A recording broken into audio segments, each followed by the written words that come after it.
بسم اللہ الرحمن الرحیم۔ میں ابھی قیاس کے موضوع پر اس کے اوپر میں کچھ اظہار خیال کر رہا تھا جو کہ میری پہلی ویڈیو میں آ چکا ہے۔ تو میں آپ کو یہ بتانا چاہتا ہوں کہ کفار قریش مکہ حضور پاک صلی اللہ علیہ وسلم کو خود جیسا قیاس کرتے تھے، آپ کے احوال کو اپنے احوال پر قیاس کرتے تھے، آپ کے کھانے کو اپنے کھانے پر قیاس کرتے تھے، آپ کے بولنے کو اپنے بولنے پر قیاس کرتے تھے، آپ کے بازاروں میں چلنے کو خود پر چلنے پر قیاس کرتے تھے، اور آپ کے سونے کو ہر چیز کو وہ خود پر قیاس کرتے تھے۔ اور وہ یہ ارادہ کہتے کہ یہ ہمارے جیسے انسان ہیں، یہ ہم جیسے ان کی ضروریات ہیں، یہ ہمارے جیسے ضروریات رکھتے ہیں، ان کا کھانا ہمارے جیسے ہے، ان کا پینا ہمارے جیسے ہے، یہ ہم جیسے ہیں، ان کا چلنا بازاروں میں ہم جیسے ہے۔ وہ ان کی ہر بات کو آپ کا جیسا اپنے برابر سمجھ لیتے تھے۔ یہی بڑی وجہ ان کی عدل پان کی یہ نشانی تھی۔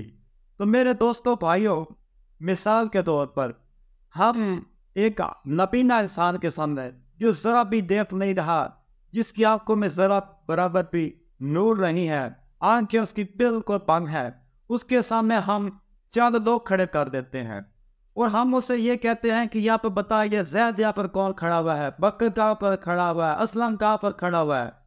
تو جائے وہ ایسے اشارہ کرتا ہے گا، ایسے کہے گا وہ زید ہے، وہ بکر ہے، وہ فلانا، یا اتنا کہہ رہے کہ یہ سارے ایک یوں کہتا ہے کہ یہ سب ہی زید ہیں، یہ سب ہی بکر ہیں، یہ سب ہی اسلم ہے۔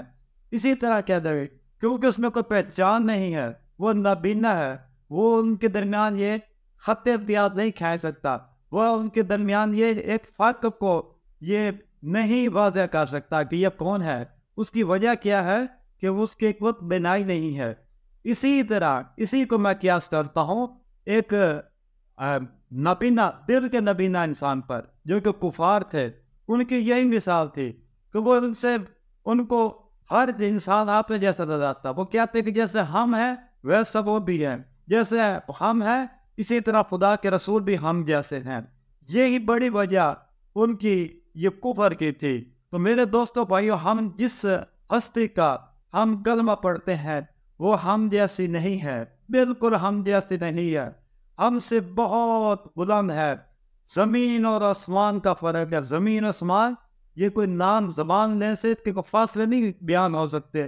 زمین و آسمان کا بہت زیادہ فاصلہ ہے، بہت زیادہ فاصلہ ہے، اور بہت زیادہ فاصلے کو سمجھنے کے لیے اس کی باریکیوں میں جانا پڑتا ہے، اور جب تک ہم اس کی باریکیوں میں نہیں جاتے تو ہمیں اس کی خبر بالکل سمجھ نہیں آتی۔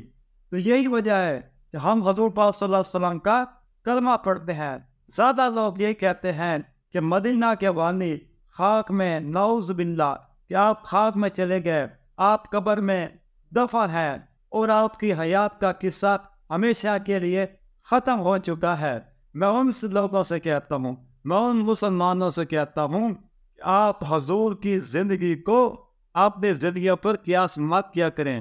آپ ان کا جننا، ان کا مرنا، وہ سب اللہ تعالیٰ کے لیے تھا، وہ سب کچھ سب سے افضل اعلیٰ ہے۔ ان کا زندہ ہونا یا ان کو جہان فانی سے جانا آپ لوگوں کے ادراک اور شعور سے ورا ہے۔ یہ باتیں آپ کی سمجھ میں کبھی نہیں آ سکتی کہ آپ حضور کے بارے میں اس قسم کی باتیں کرتے ہیں کہ ہم حضور پر درود و سلام نماز میں بھی بھیجتے ہیں، ہم آگے پیچھے بھی بھیجتے ہیں، ہم کہتے ہیں کہ حضور پاک صلی اللہ علیہ وسلم ہم جیسے ہیں، لیکن یہ انصاف نہیں ہے، یہ ناآشنائی ہے۔ ناآشنائی سے کہتے ہیں ناوقفیت، ناآشنائی آپ کے احوال سے، آپ کے بلند مرتبہ سے، آپ کے بلند مراتب، بلند مقام سے، یہ بالکل ہی ناآشنائی ہے۔ اسی لیے میں یہ کہتا ہوں کہ حضور پاک صلی اللہ علیہ وسلم کی زندگی کو آپ نے زندگی پر قطعاً قیاس نہ کیا کریں۔ آپ جیسا کوئی نہیں ہے۔ اسی لیے کسی شاعر نے یہ خوب کہا، حسینہ جمیلہ دا منہ موڑ دیتا، حسینہ جمیلہ دا منہ موڑ دیتا، تے رب محمد بنا کے قلم توڑ دیتا، رب محمد بنا کے قلم توڑ دیتا۔ میرے نبی پاک صلی اللہ علیہ وسلم جیسا کوئی نہیں ہے، اس جیسا کوئی نہیں ہے۔ اللہم صلی علی محمد وعلی آل محمد